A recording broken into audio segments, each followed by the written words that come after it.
What's up? What's up? Special edition episode. Actually, not really a special edition. It's a Wednesday edition of Ignorant Takes podcast. We're planning to do a little more frequency out here, especially with all this hot news coming around regarding Mike Malone and the GM of the Denver Nuggets being fired. 3 or 4 games before the end of the season for them for a playoff start. I guess before we start, man, happy Wednesday, cuz. How we doing today? Man, busy day. You know how it go. I feel that. So, man, I don't know what to think. This season kind of been a little weird. Mike Brown being let go for earlier, not necessarily earlier in the season, on the second half of the season, a little bit before the trade deadline, for essentially calling out his star player in De'Aaron, and then for them to ship De'Aaron a week later. Right. And then you had Taylor Jenkins being let go a couple weeks back while they're in the play-in playoff hunt situation. And now here we have the Denver Nuggets, a championship winning coach and GM, being let go 3-4 games before the season. This is unprecedented. I don't think we've ever seen something like this. I mean, we usually see coaches get fired when they're not in the playoff race. But Right. to see a 3-4 seed get, they've been as high as the 2, but I think it's kind of locked in now. It's basically a team that's about to get a playoff. But you're gonna get a first. You're gonna get a bye. You're not in the play-in, basically. You're not in the play-in. Not in the play-in. A surefire top 6 team. In our conversations we've had on the pod, I felt that the Denver Nuggets were tanking because they were trying to avoid Minnesota. And it looks like Minnesota is going to bite themselves in the ass, especially last night after giving up a 24-point lead in 10 minutes with 10 minutes left in the fourth quarter. So it's been a lot of leads given up in his last couple of days. Yeah, that was nuts. I mean, the Bucks couldn't do nothing with Minnesota last night until the last 10 minutes of the game. I don't know if it was because KPJ kind of got fired up. I know Rudy and him kind of got into it, and then all of a sudden the Bucks were an entirely different team, 34-3. Hey, that's a walking bucket when he right. He get hot real quick. He can go for 20 plus real quick. Yeah, and we talked about it previously on previous episodes. I felt that it was a good pickup to have him around. Amazing pickup. And he's showing it. Like with Dame being out, there is some good news surrounding Dame. It looks like he will be back for the first round. My boy, who's a Bucks fan, I'm a Dame fan, so I cheer for the Bucks in that sense. I do love Giannis, but I'm more of a Dame guy than anything else. That's what makes me brought me to cheering for that fandom. Obviously, a Minnesota kid falling back in love with the Timberwolves because Anthony Edwards is the real deal. He's still young, still a YN, finding his way in the world, but it's a hometown team, so I finally have it. And then now Glenn Taylor's a minority owner, soon to probably be. I think he's going to sell all his shares eventually. I just want him out of the way. Most Minnesotans feel a certain. It's time for him to go. It's been get out of the way. So and he made a problem. I mean, I think he bought the team for 50 or bought the franchise because they were an expansion team. I think he bought them for $15 million, and he sold. He's made his money. Oh yeah, he sold the team for $1.5 billion. On top of the fact that he was making all kind of revenue all these years while owning the team anyway, so he's definitely made money hand over fist. But that's another discussion. How do you feel about these, especially this Mike Malone one, which is fresh? I don't understand it. I think it's way more to it that we don't know. But I don't understand it. 5 games from playoffs, and you're in a potential. You're not gonna be in the play-in unless you just completely lose out everything. Which I don't see that happening to them. Yeah, so they're on 4 games losing streak. It's 4-game losing streak, but you're still in the race for where you're still in the play-in. 4 through 7 right now is all tied, and now it's just really tiebreakers breaking 4 through 7. The Lakers are at 3 and 1. They're one game ahead of everybody of 4 through 7. So it's like, for you to end up in the play-in, you would have to lose what they got. I think everybody has like roughly 4 games left, maybe 3 after last night. I know the Warriors and stuff got 3 from playing Clippers Phoenix have last night. the teams that are tied that you mentioned: Clippers, Nuggets, Warriors, and Grizzlies.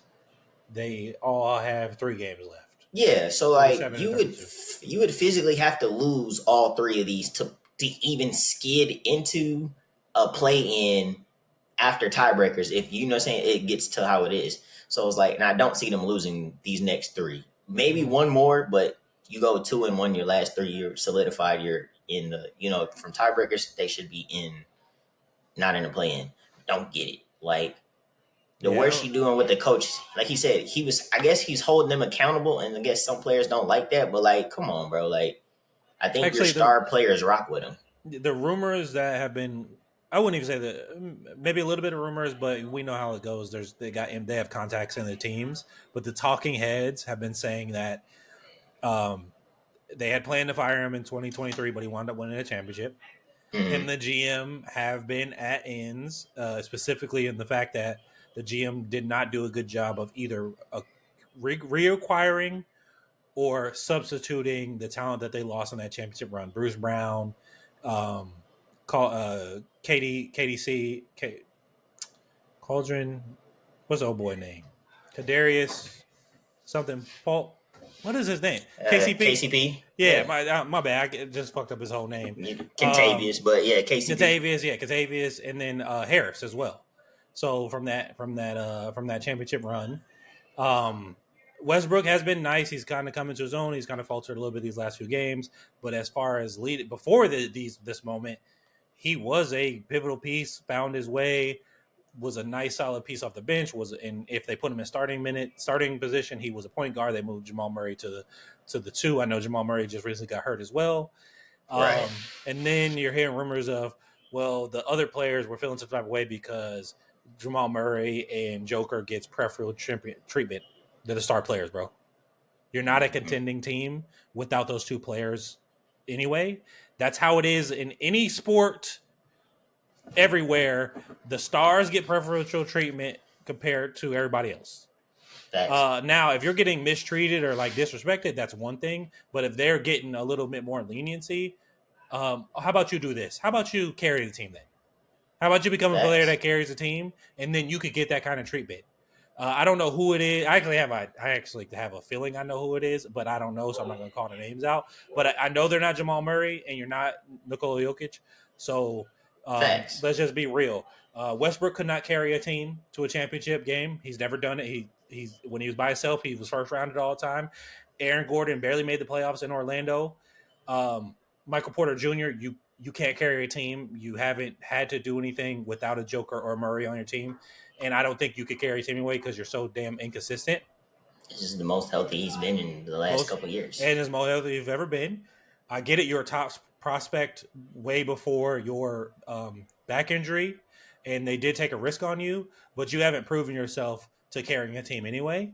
And the rest of those guys are role players. So it can't be Christian Brown. It can't be who do I feel like I'm missing on this roster? There's a couple other like young pieces. They're just happy to be out there hooping. Yeah, but none of you guys are MVP other than Westbrook. Westbrook is the only one that has an MVP that's been in the conversation for MVP through his career at different points in his career. But I already called him out. Like you barely led a team even in that very first triple double year. Facts. You were 8th seed. You were 8th seed team. The Joker, Joker led teams I don't think have been an 8th seed through his whole tenure. And he's a second round pick. Westbrook, you were a first round pick. So you had higher expectations and you played with the likes of KD, Serge Ibaka, James Harden. You played with LeBron James.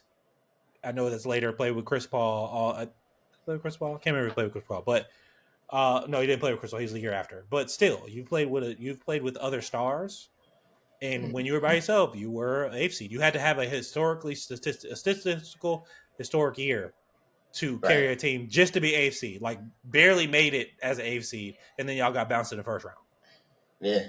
I just And I don't think it's him because Brody's not that type of player. So I'm calling him out, even though I don't believe I think he's the it's guy who's one of those guys saying, "Well, they're getting preferential treatment." I don't think he's one of I those think it's something guys. with ownership. It got to be something else with ownership then, and then maybe a couple of comments here and there. But it's just Yeah. like, bruh, he's been holding them accountable. Like Mm-hmm. that's what you're supposed to do. Like some of the stuff he's saying, but he's being real. You a grown Yeah. ass man though too. He's Like you a old grown ass school man making coach. million. Yeah, he's an Thank old you. school coach. Yeah. You're he wants you to be held accountable, bro. Mm-hmm. Like if you playing like shit and part of it is y'all didn't study film and we have to study the film when you what are you doing? Like, bro, this is not you're getting paid millions of dollars to just all day really is to work on your craft, study the game, and film is part of it, bro. If film is the only, if y'all are losing game because y'all don't want to watch film and y'all just think because y'all the better That's the team y'all issue. gonna win, That's the issue. you're gonna lose. Mm-hmm. Then when you lose, you can't get mad and be like, oh, we and he be like, well, if you watch the film, we could have picked up on certain tendencies that I told you. Oh, hey, this is their play. You can see hey, they like to run this play in this type of form. You know, when it comes to this is their go-to play. Yep. Here's how LeBron we're gonna play James, it. Michael Jordan, Kobe Bryant. Michael Jordan probably made much less compared to the later generations, but the Kobe Bryants, the um, Joker, I believe, Jokers, the Steph Currys, like these premier Draymond. players, Draymond, watch Dennis Rodman. Dennis Rodman was watching film in the locker room before a game. Like, not like I wanted to clarify, make sure that I'm seeing what I'm seeing. That's why he was such a nuisance Yeah. as a defensive player. Even Deion Sanders in his respective sport was doing that too. So No. you Even have to some of watch the film to be better great. players. Some of the players that aren't even superstars, but great role players and defenders, they watch film. Amon said it best. I watch tons of film of what you like to do. So in Yep. them moments, if I see it, I know what to do. Yep. Same thing. LeBron, like we've been And I said think it he's going to multiple go down times as one of the before. greatest defenders this sport has seen. Yeah. Pat LeBron Bev is. said it. Yeah. I watch a lot of film on what Drew what not Holiday. only you do, but the team does. Yep. What are your favorite sets? Look, like we said, we made him mention it multiple times. LeBron is a walking computer chip. Yep. Why? He watches a lot of film too. Mm-hmm. So that's why he knows, hey, y'all did this. I seen the same play, the same set. Y'all played against Chicago 2 weeks ago and ran this for a game winner. Oh, hey, watch this. And everybody probably realized it late. Oh, this is what we was watching. Hey, Bronto, like I gotta go here. Yep. Plays going here. We've seen But it he's live. already been We've seen it seen. a few times. Him calling people like you're in the wrong Yeah. spot. Be here. Yeah. Stay here. Regardless of what he does, stay here. So Yes, but yeah, you have to respect that. But you it's have to watch film. accountability, too. And I've heard again the talking heads are saying like there was with the rift between the GM had guys, the Malone had his guys, and it was like a lot of talking behind each other's back. And the owner was like, "I'm not going to pick a side, so both of y'all got to go." both of y'all gotta go. I can respect that. I can respect that, but do it at the end of the year. Why are we doing it in the middle of the season, bro? Like, why are we doing it right before the playoffs? I understand if they wasn't in the playoffs or the play-in, and you just said "fuck it," cool. We said it all the time. But it had to be bad. It had to have been so bad for and getting worse. I agree. It had to get worse before you make before the playoffs. Like 4 games before the playoffs, you do that. It's crazy. And then same thing, like the Grizzlies, I don't understand their situation either. Like you fired Jaws coach like 2 weeks before playoffs, and it's like y'all are still in the battle. And they're just now fighting. getting healthy, like again, because even Ja missed time this year. Ja got suspended. Yeah, he's got suspended a couple of times. Actually, got suspended this year, I think too, from doing his little gun motions. Like I don't even think he got suspended for that. I think he got suspended for something else. So yeah, I know he missed time this year. I know Jaren Jackson missed time, and Bane. Bane missed it. Bane missed time. Dude. So you're missing your big three, and they did lose their heart and soul in Dylan Brooks. As much as we can not like Dylan Brooks, he's definitely a passionate player. I have to respect. Like he's an irritant. He's an irritant, and he like breathes life into the team sometimes. I feel, and they lost that. He was a culture setter for them. And Taylor Jenkins hadn't had his guy, Ja Morant, for over a year now, basically. Right. So, and now that he's got him, and you guys are in position to be a playoff team again, even just being a play-in team. They weren't a play-in team last year. I don't think they were a play-in team before that. So, clearly something was off, and I thought it was weird them firing him too, especially because him and Jaw have a good chemistry, and the same Yeah, thing can be said about Mike Malone and Joker. Those two have great chemistry as well. I mean, it's the only coach the Joker has known in the NBA, so in his 10 years in the league, so yeah, it's kind of true. weird, man. I just again, it's bad timing. I don't He know gonna why bounce it's back though. happening. Oh yeah, Mike Malone's gonna have a job, but he's gonna there's I think both of them is gonna have a job to start next season. I think Mike Malone will probably get it quicker because of yeah, like what he did in his resume, and he comes from that, like you said, the old school tree. yeah. It's funny though. I think it might be a good snatch up though, and I don't know if they'll do it, but it could be.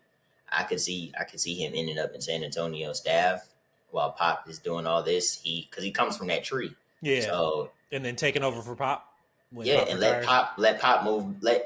Pop want to move. Like even if he retires, he's still gonna be part of the organization, Yeah, he probably as wants a to G be in as an G overseer and a overseas consultant. So consultant. why Yep. not get somebody that good talent and what you now you're setting him up with a younger team. And then he gets another You got European that is two multifaceted. perennial. You got your future. You got your superstar. Your A1 superstar in Wimby. You have another superstar, and if you ask the De'Aaron is on that superstar level. Yeah, He showed it. It's just unfortunate circumstances, but like he is that caliber to be that second option.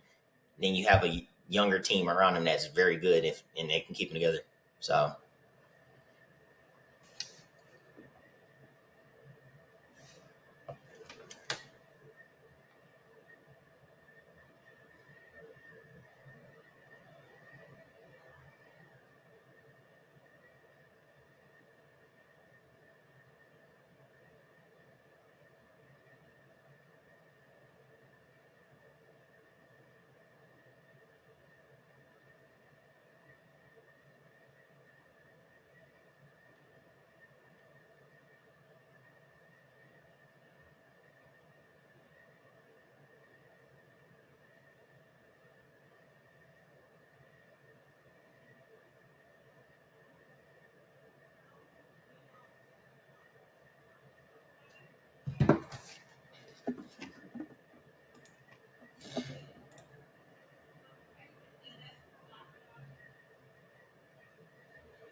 oh yeah.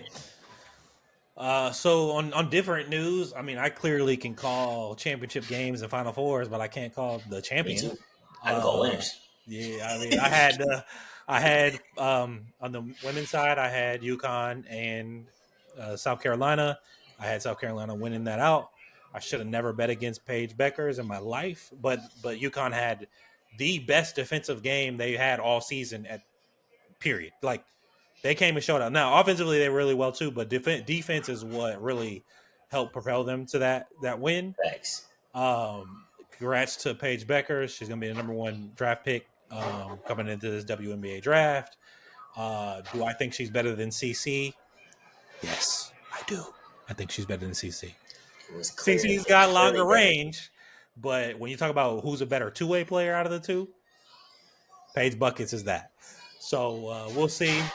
the argument was clarified when they were freshmen coming in. Yeah, One was yeah, for National sure. Player of the Year. But they have to that 2000 class is legit. Only one of Oh, them yeah. didn't get a title, and that happened to be Caden Clark. The rest of them got a national title in college. So A couple of them. Did. yeah, There's one of still them got two. not solid.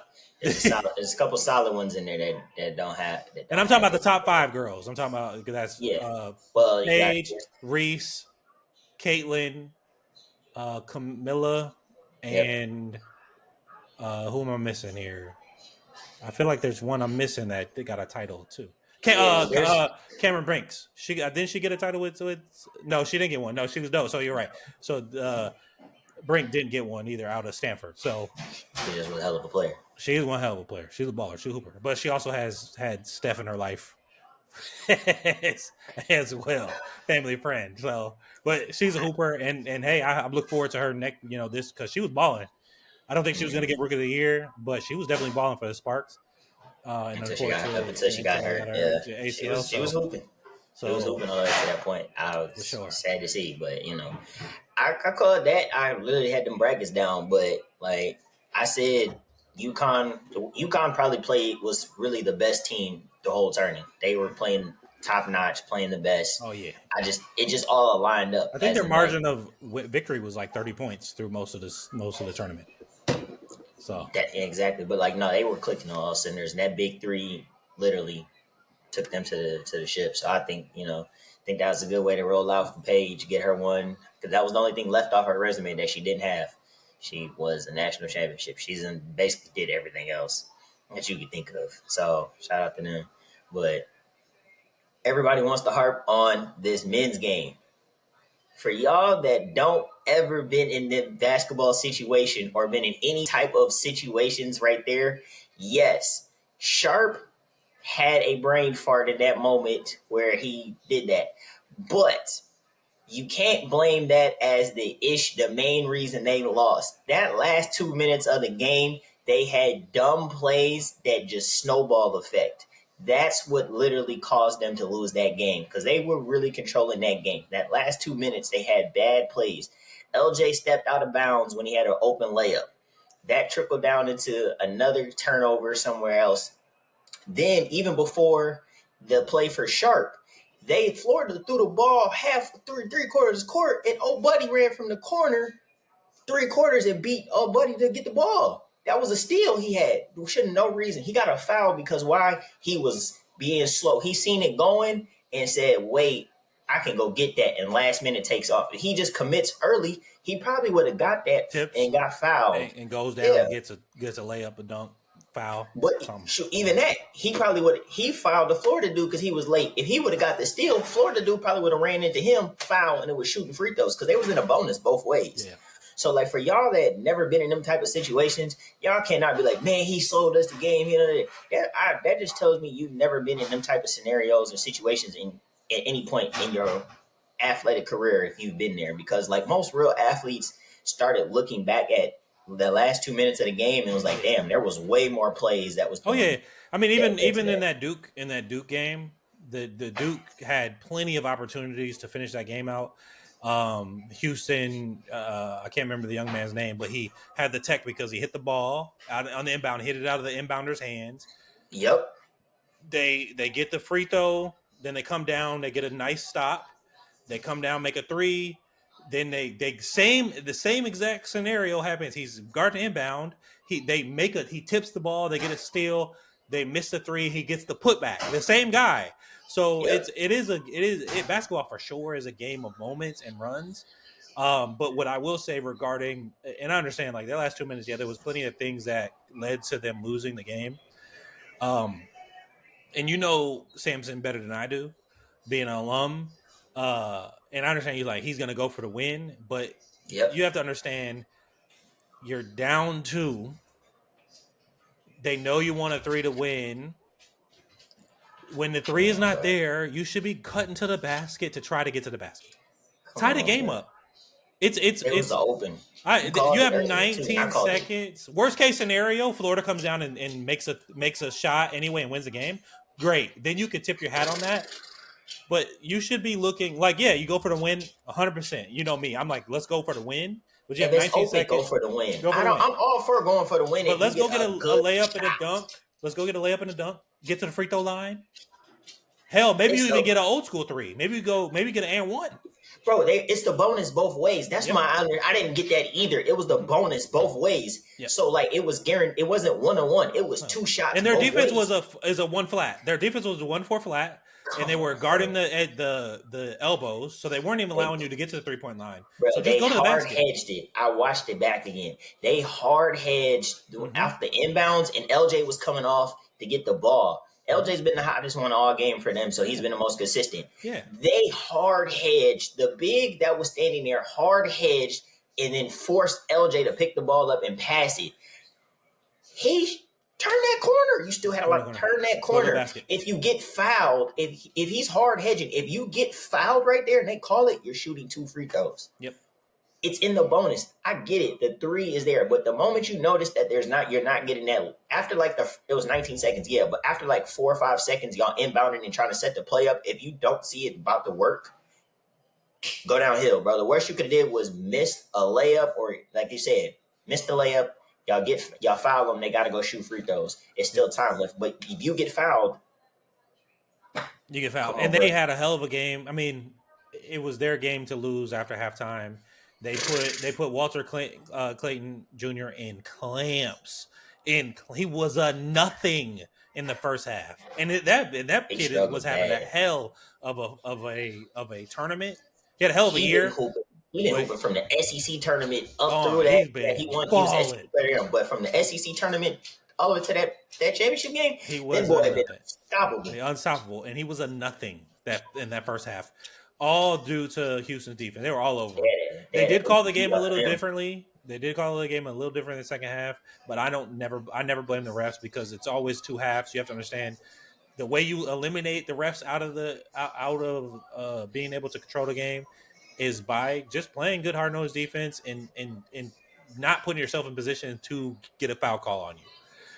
It is what it is. I mean, I'm unless it's super blatant and you can clearly tell that like it's definitely 100% one-sided. For instance, going all the way back to the Olympics, Canada versus France, it was very clearly one-sided in favor of France in that game.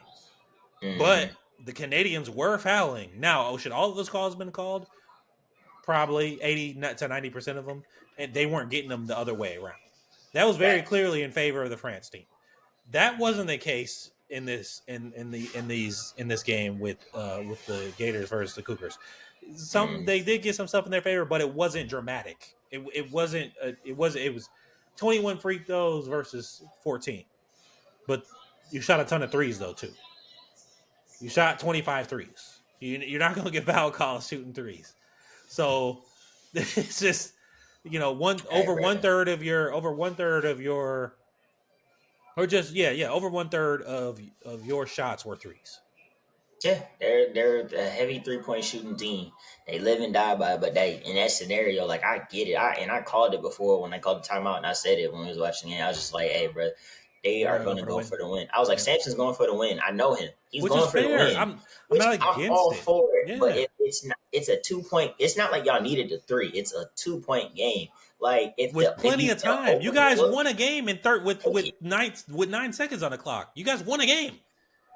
A game that you were down by 14 points at one point in time. So, yeah, if it's an open look, take it. I get it. If you get I think they win in overtime. Quality look, I think they win in overtime. They go to overtime. I truly feel they overtime. It'd have been a dog fight, and I think they edge it out. They edge it out, and because it just if you got the open look for 3, take it, go for the game. But I'd rather if you would have did that, it would have been with like. In that first 5 seconds, like off the inbounds, those are the inbounds play to get maybe an open 3. If you miss it, y'all got a chance to get the board. If you don't, foul right away. Hope he misses one, and y'all come back down. Now you need a 3, but like you're in the bonus, bro. But they ain't double. Do you remember if Florida was in double bonus at that time? I don't think they were in single. They were in double bonus. I thought they were in single. Both where they only going to shoot both. One. Yeah. Okay, so it's 2 free throws regardless. Okay. Yeah, both ways was in the bonus regardless of it. So it was shooting free throws regardless. That's and the guy that you're going to foul is probably going to miss free throws anyway because it's probably a big. So the chances of them hitting both probably even that one guard, he went to the line and went 1 for 2. Because really they should have been up 3. He went and smoked one. Yep. Yeah, so Supposedly he but shoots they like were 80%. but that was a great game. Oh yeah, Overall, that was one of the probably. I think that was one of the best I think natty it's the best games championship game in a we've few seen in a years, while. bro. And I think part of it was great was that we got 4 number ones. Um out of both actually both sides it was 4 number ones. So Three, no, there was a three. who was UConn was only number UConn two. was a 2 seed, but that's because the reason I said that is because I feel they should have been number 1 over Yeah, Texas. agreed. They should have been number one. Texas lost they won their Big East. Texas lost the SEC.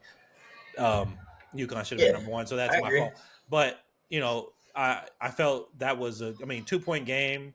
It came down to the wire. That's one of the best finals we've had in the last few years for sure. I watched a ton of this. Like last year, I didn't watch a lot, but this year I watched a lot of the men's side compared to the women. I watched a lot of both, but Mm-hmm. it was a lot of blowouts on the women's side.